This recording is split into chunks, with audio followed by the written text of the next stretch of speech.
और आपने कैसे आइडेंटिफाई किया कि इस कैटेगरी में ही घुसना है? हर कोई इंडस्ट्री उस समय मतलब रिसेशन में गई थी, apart from the baby products की इंडस्ट्री को छोड़कर, और एक हॉस्पिटल वाली industries are doing the good. क्या डिपेंडेंसी जैसे फ्लिपकार्ट अमेजोन है इसके ऊपर रखनी चाहिए, अपना डिस्ट्रीब्यूशन खुद बिल्ड करना चाहिए? तो मेरे हिसाब से जो इनिशियल जर्नी है, it's depend upon the person कि वो हैविंग द डीप पॉकेट और just would like to explore the thing. कि अगर D2C ब्रांड लॉन्च कर रहे हो तो क्या क्या चीज़ें जो उसे एक सक्सेसफुल ब्रांड बना सकते हैं? मेरे हिसाब से product quality and the feedback from the customer. Indian customer मैं समझना चाहता हूँ कि कितने ज़्यादा प्राइस सेंसिटिव है आजकल, क्योंकि डिस्पोजेबल इनकम बहुत अच्छी हो चुकी है, कैपिटल इनकम भी बढ़ रही है, तो मेरे हिसाब से आज उतना नहीं है। जो ऑडियंस देख रही है, अगर उन्हें अपना पहला करोड़ बनाना है by launching a D2C brand, तो कौन सी कैटेगरी आप सजेस्ट करेंगे 2025 में एक्सप्लोर करने को? मेरे हिसाब से health, food is another category, travel से रिलेटेड। कौन सी 3 कैटेगरीज अवॉइड करनी चाहिए? Hi everyone, welcome to new episode of Growthcast podcast. Growthcast is a podcast that is designed to help you learn from business leaders, help you become better with your personal finances.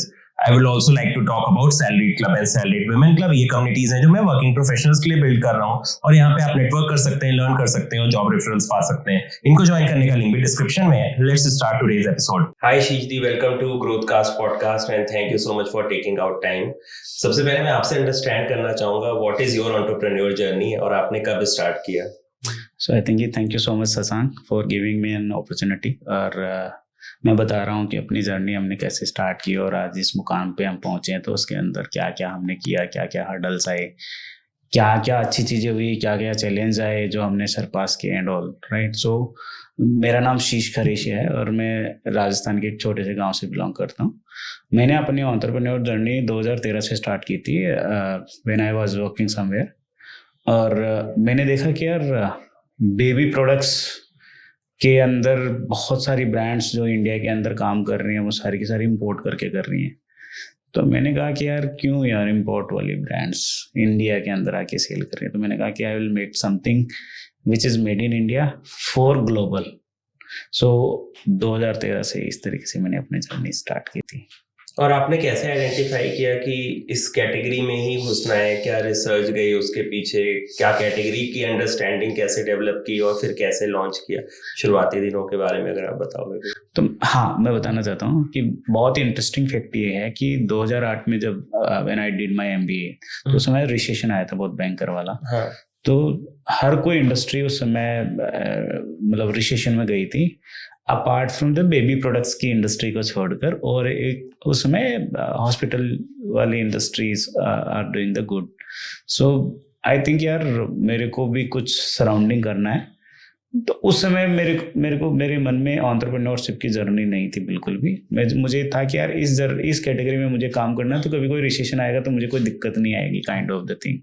So I was working with A baby products company. So I thought कि यार चलो देखते हैं and all.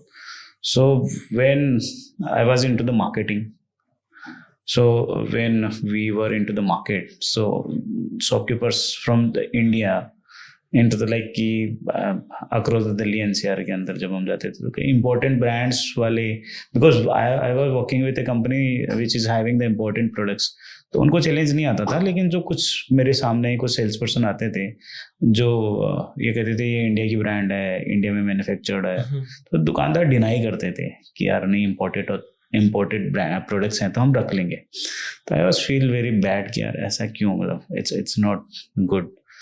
सो बहुत सारे incidents हुए ऐसे। तो मैंने कहा कि यार आई will make something which is made in India and for global, not for nation only. So this is how I started my journey. और शुरुआत के दिनों में कैसे चैलेंजेस थे जब आपने स्टार्ट किया? क्योंकि आपने जॉब छोड़ के फिर इस जर्नी पे आप गए होंगे, तो कैसे अपने पहले आइडेंटिफाई किया कि किन किन लोगों से सोर्स कर सकते हैं, कैसे बिल्ड कर सकते हैं? वो सारी जर्नी आपकी कैसी थी? शुरुआत के दिनों का स्ट्रगल कैसा था जब कर रहे थे ये? अब क्या होता है कि शुरुआत के अंदर तो like I am son of a farmer. So शुरुआत के दिनों में तो जोश बहुत ज़्यादा रहता है राइट, कि यार कुछ भी कर लेते हैं, चलो ठीक है। तो बेबी प्रोडक्ट्स का वो इंसिडेंट्स देखे हमने दुकानों पे, तो आई फील कि यार चलो ठीक है बेबी प्रोडक्ट्स में करेंगे। लेकिन जब मैं डीप डाइव करने लगा चीज़ों का, तो उससे पहले मैंने कहा कि यार मुझे कुछ करना है। तो मैंने एक BEYBW करके ब्रांड मैंने सोचा कि यार ये ब्रांड नेम रखेंगे, लोगो भी मैंने पावर पॉइंट में बनाया उसका। और उसके बाद में मैंने कहा कि यार I was having the 20,000 in my pocket, तो मैंने कहा कि यार कंपनी रजिस्ट्रेशन करने के लिए ऑनलाइन सर्च करके किसी को बुलाया, 15,000 रुपये तो उसी को देने पड़ गए मुझे। I left with the 5,000 only. जब मैंने कहा कि यार दुकानदार को हम उधार में देते हैं तो शायद मार्केट से सप्लाई जब हम लेंगे तो वो भी उधार में मिल जाएगी, this is how I will do my journey and all.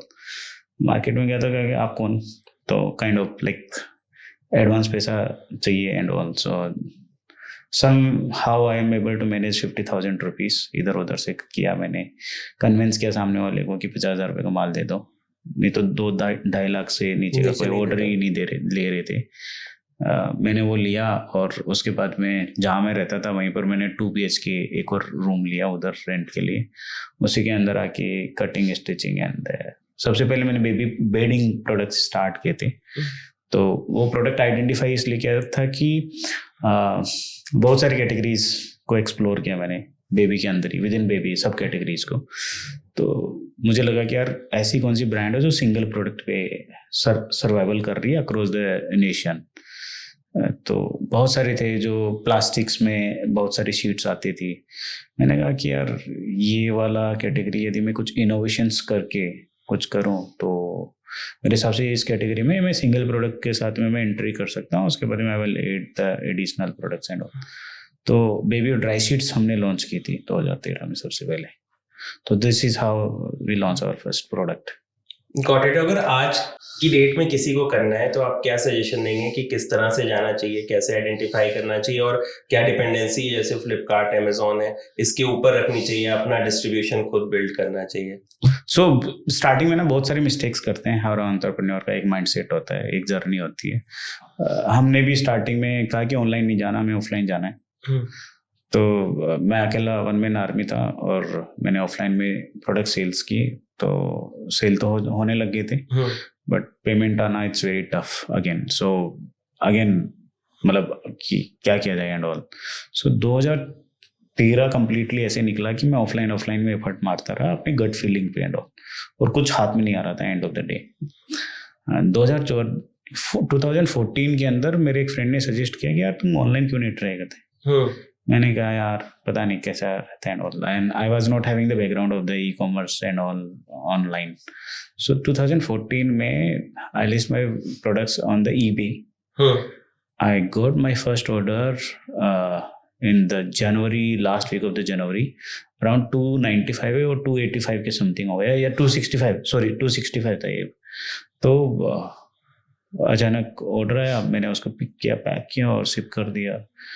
Payment भी आ गया और 170 रुपये भी बच गए और मुझे कुछ हर्डल भी नहीं करना पड़ा। और मैंने कहा कि यार ये तो सही है।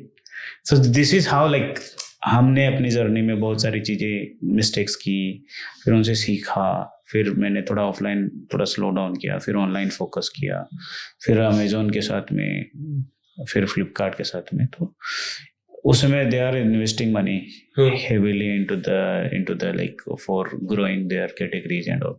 So I think we became the partner with them कि ठीक है यार हम प्रोडक्ट में इन्वेस्ट करेंगे, हम NPDs करेंगे, आप हमें विजिबिलिटी एंड ऑल दो। तो this is how I crack the things with them और अट्रैक्शन आने लग गए।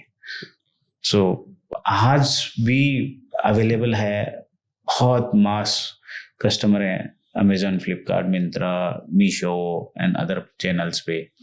तो मेरे हिसाब से जो इनिशियल जर्नी है it's depend upon the person कि वो हैविंग द डीप पॉकेट और just would like to explore the thing.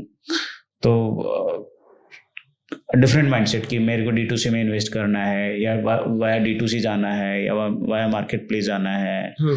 तो it's depend, but I suggest कि थोड़ा सा यदि ब्लड बात नहीं करना तो market place are the best.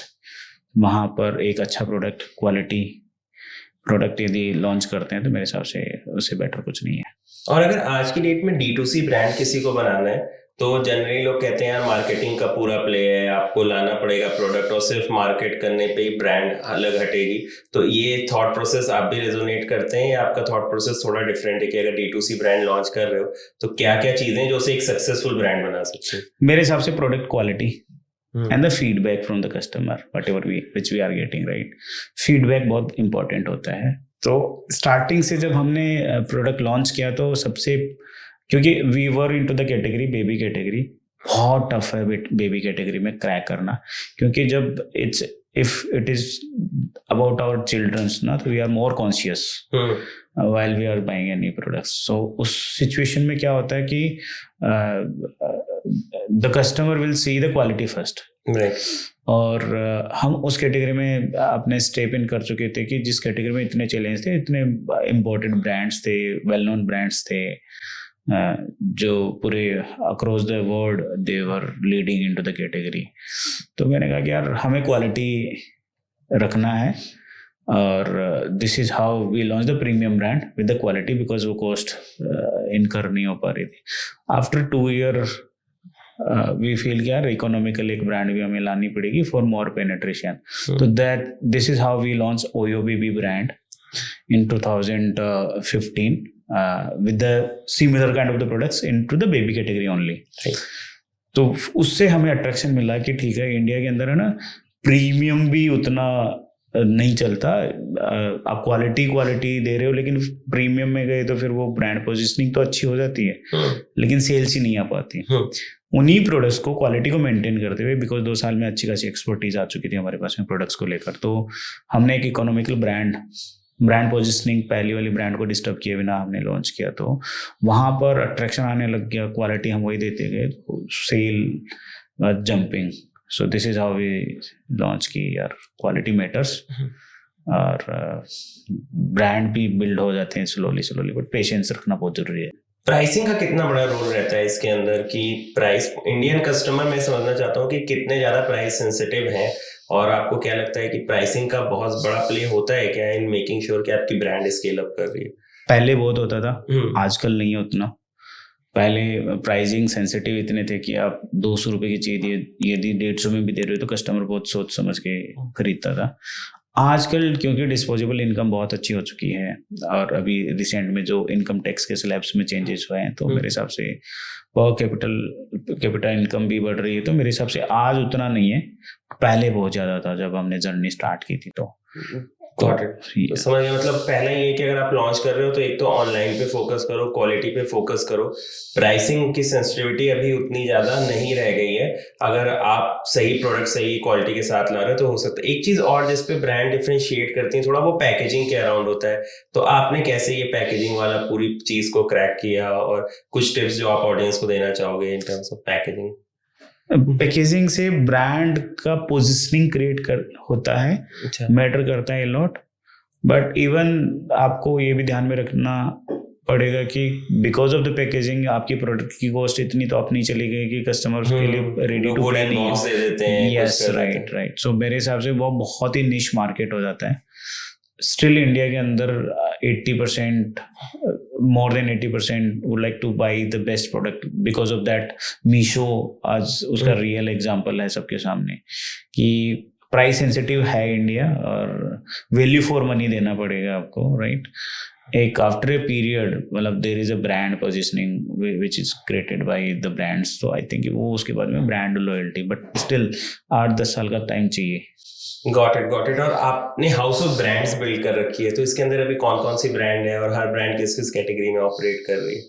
हाँ, तो हमने 2020 में baby acquired by the Mensa brands.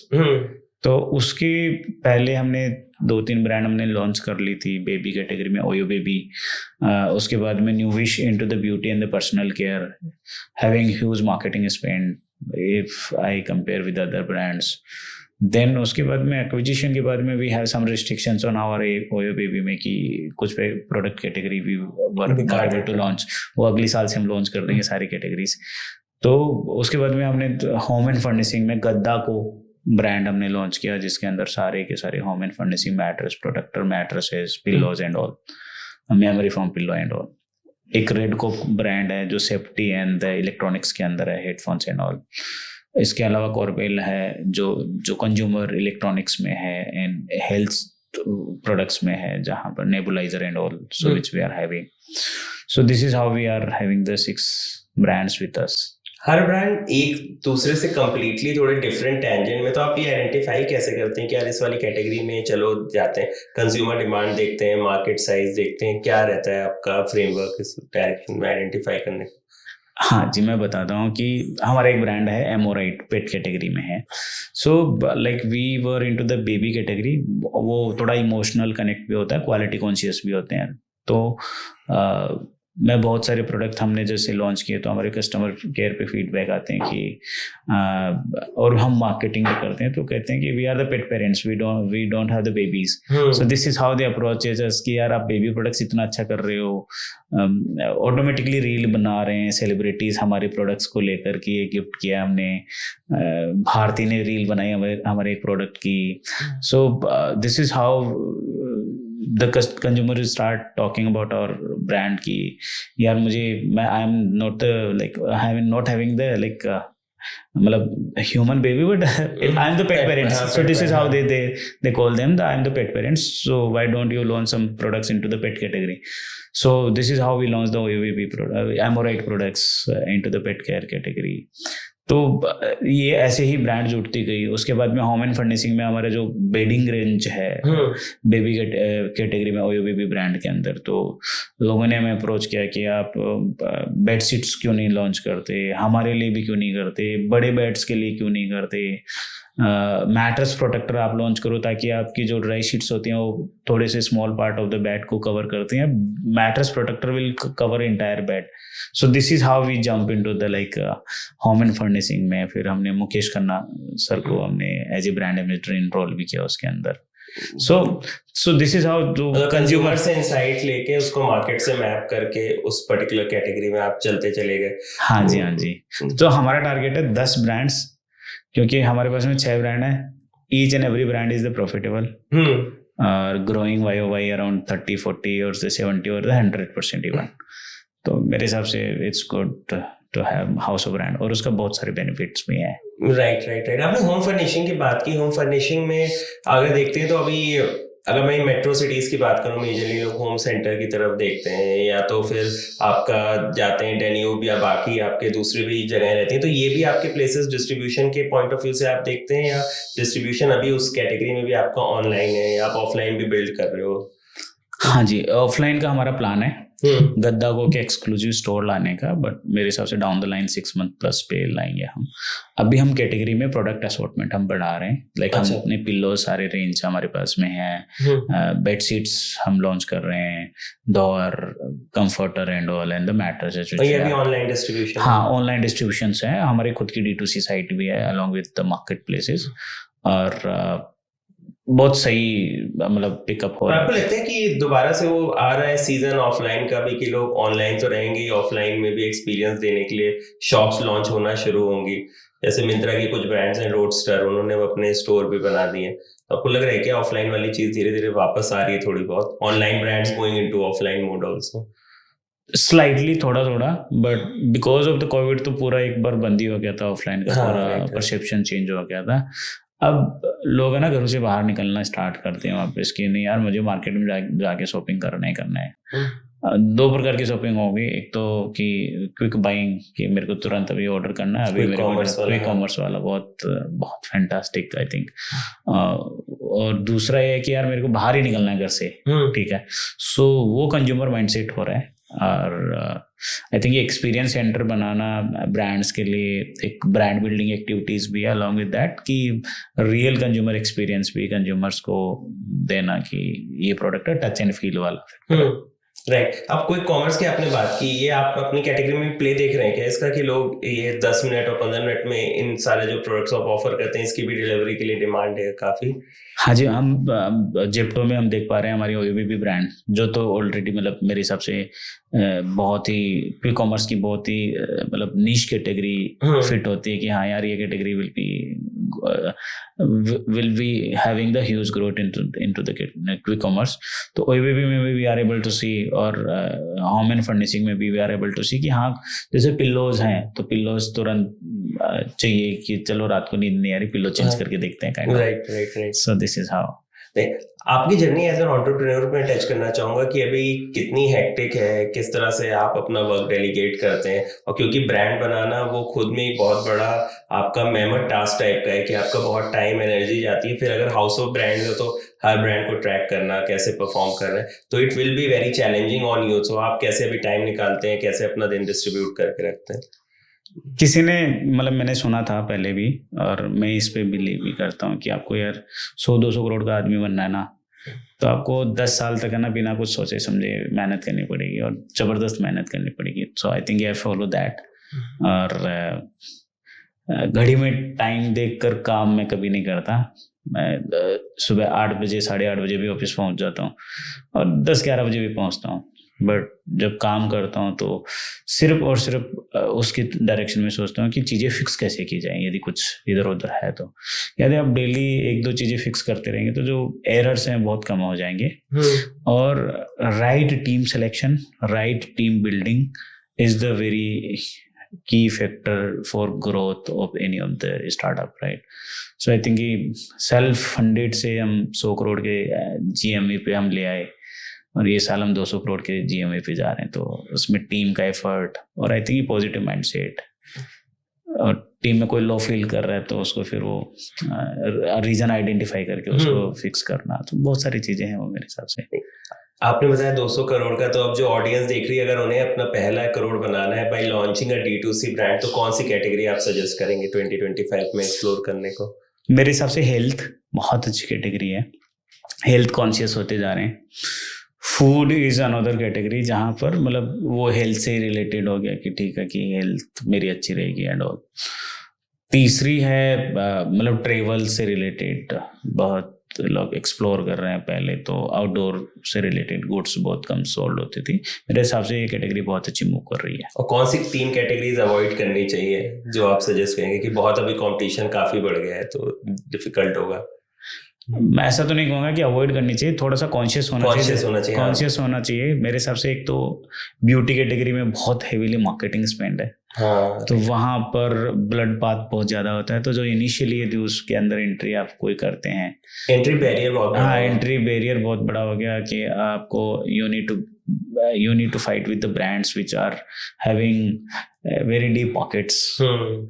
तो एक तो वो कैटेगरी है। दूसरा इलेक्ट्रॉनिक्स कैटेगरी है। इलेक्ट्रॉनिक्स में ब्रांड बनाना it's not easy, it's very tough. Again वो heavy competition and all. You need to be very smart into the electronics category. तीसरा मैं बताऊं तो कि बाकी यदि मेरे को याद नहीं आ रहा कि कौन सी कैटेगरी बहुत ज्यादा। आई थिंक जो बेबी में आप ऑपरेट करते हैं उसमें भी ट्रस्ट बिल्ड करना तो काफी टाइम लगेगा किसी को। मतलब अगर लॉन्ग रन का गेम प्ले करना है तो ये वाली कैटेगरी। हाँ, यस, राइट। ये कैटेगरी मैं ये कहूँगा कि ये बहुत पेशेंस वाली कैटेगरी है। पेशेंस हो। इसके अंदर यदि मैं ओवरऑल ई कॉमर्स में इस कैटेगरी का शेयर देखूँ तो अराउंड 2% है। राइट, साइज बहुत छोटी है।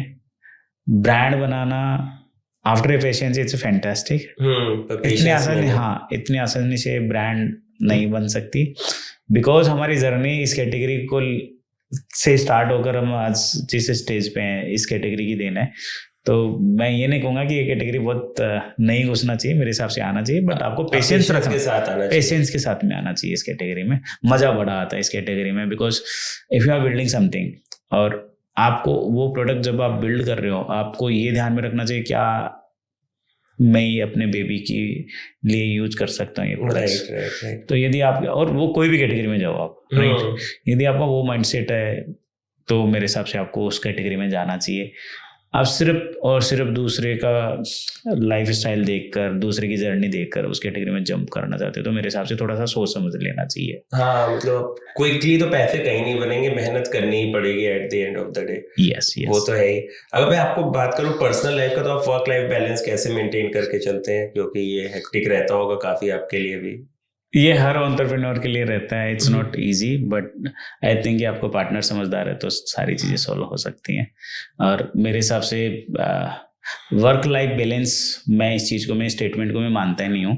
मेरा मानना ये है कि आपकी मोस्ट ऑफ द लाइक जब आप जागते हो तो ऑफिस में स्पेंड करते हो, राइट। यदि आप वहाँ पर खुश नहीं हो तो आप घर पे भी खुश नहीं रह सकते, राइट।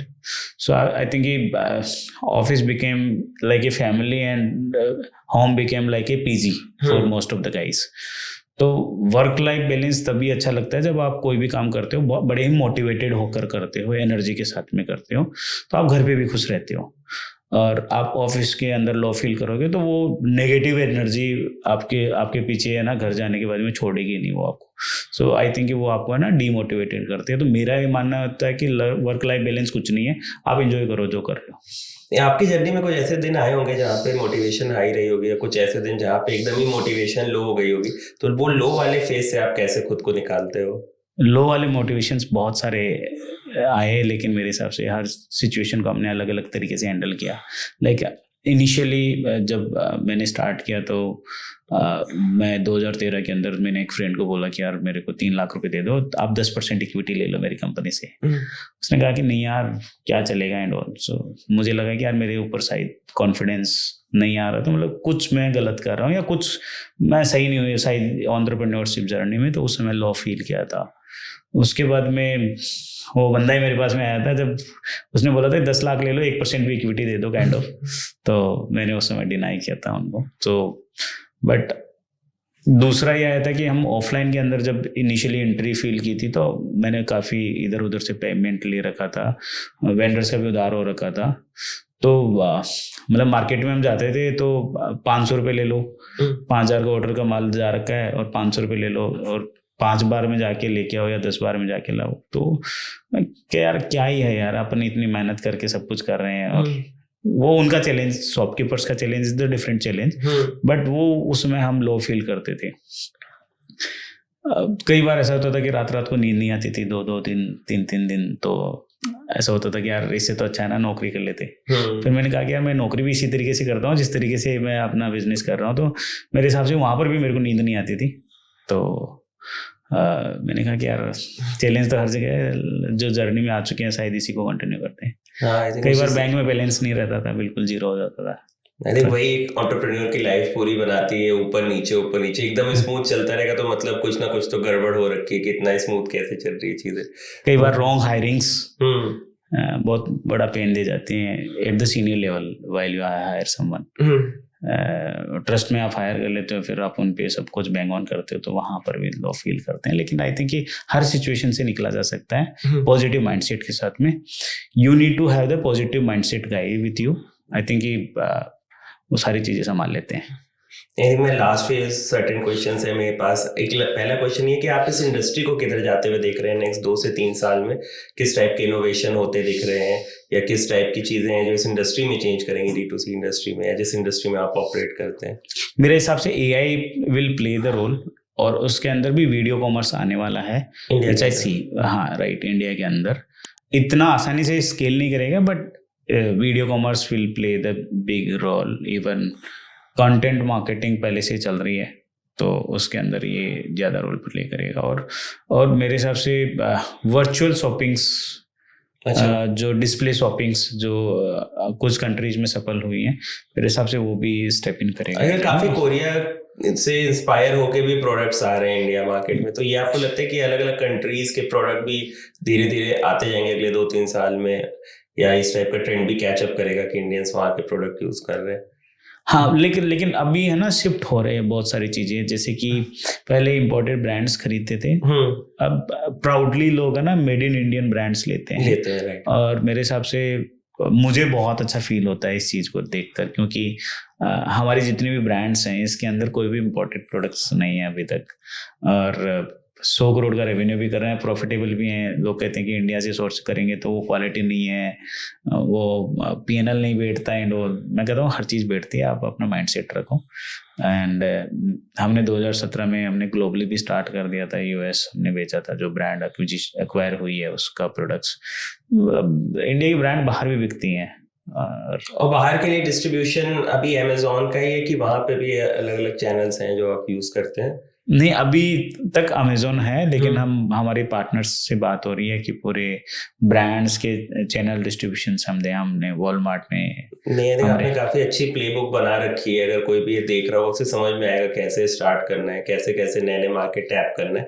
तो एक तो यूएस मार्केट हो गया, मिडिल ईस्ट भी मार्केट है क्या वहाँ पे? इंडियन डिमांड मार्केट प्रोडक्ट्स की डिमांड मिडिल ईस्ट में है, ऑब्वियसली बहुत अच्छी डिमांड है। इवन मैं कहूँगा कि ऑस्ट्रेलिया में बहुत अच्छी डिमांड है। अच्छा, ऑस्ट्रेलिया में नेक्स्ट लेवल पे हमारी टॉक चल रही है for having the franchise of our one of the brand for across the nation. So the brands जो हमने बिल्ड किए हैं उनके लिए इंक्वायरीज हमारे पास में आ रही है कि हमें एक कंट्री का लाइसेंस दे दी जाए, kind of the things. So I think it's I feel good कि when someone having the trust in our brands, तो इंडियन ब्रांड ग्लोबली जा रही हैं और लोग इंक्वायरी कर रहे हैं कि हमें चाहिए ये ब्रांड्स। तो मेरे हिसाब से अभी इंडिया का टाइम है अपना। हाँ, आई थिंक वो शार्क टैंक में भी दिखता है कि मेजरली जो पिच करने आते हैं वो आपकी ब्रांड्स ही होती हैं, D2C वाली है, जो अच्छा बिजनेस धीरे धीरे लोग उस डायरेक्शन में बिल्ड कर रहे हैं। करेक्ट। आई थिंक मेरा लास्ट क्वेश्चन आपके से ये है कि लोग बात करते हैं 70 घंटे 90 घंटे में, आपने अपना ओवरव्यू दिया वर्क लाइफ बैलेंस पर। अगर कोई जॉब कर रहा है तो उसके लिए वर्क लाइफ बैलेंस क्या होना चाहिए, उसको अगर आप थोड़ा सा डायरेक्शन देना चाहेंगे? मैं ये बताना चाहता हूँ, जो जितने भी जेनजीज युवाज या जो भी कॉर्पोरेट में काम कर रहे हैं, मेरे हिसाब से उनको है ना, या तो काम वहाँ करना नहीं चाहिए सिंपली, और करो तो एंजॉय करो, राइट। और यदि आप काम को एज ए प्रेशर लेकर काम करते हो तो मेरे हिसाब से वो काम नहीं है, फिर वो आप अपना टाइम पास कर रहे हो वहाँ पर, राइट। सो मेरा ये मानना है कि while you are working, right, take the accountability.